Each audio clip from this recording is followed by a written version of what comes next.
ஜம்மு காஷ்மீரில் பாகிஸ்தான் ட்ரோன் தாக்குதலில் அரசு அதிகாரி உள்ளிட்ட 5 பேர் உயிரிழந்தனர். படுகாயமடைந்த அரசு அதிகாரிகள் 2 உள்ளிட்ட பலர் மருத்துவமனைகளில் சிகிச்சை பெற்று வருகின்றனர். ஜம்மு காஷ்மீரின் ஜம்மு, ரஜோரி உள்ளிட்ட பல்வேறு பகுதிகளில் பாகிஸ்தான் ராணுவம் ட்ரோன் மூலம் தாக்குதல் நடத்தியுள்ளது. இந்த தாக்குதலில் அரசு உயரதிகாரி ராஜ்குமார் தபா உயிரிழந்தார்.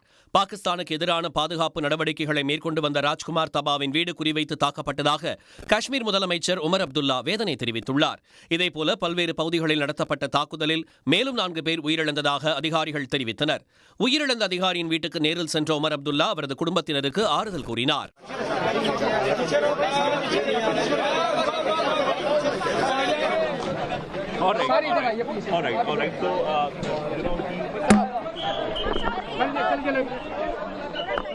தாக்குதலில் படுகாயமடைந்த 2 அதிகாரிகள் உள்ளிட்ட பொதுமக்கள் அரசு மருத்துவமனைகளில் சிகிச்சைக்காக அனுமதிக்கப்பட்டனர்.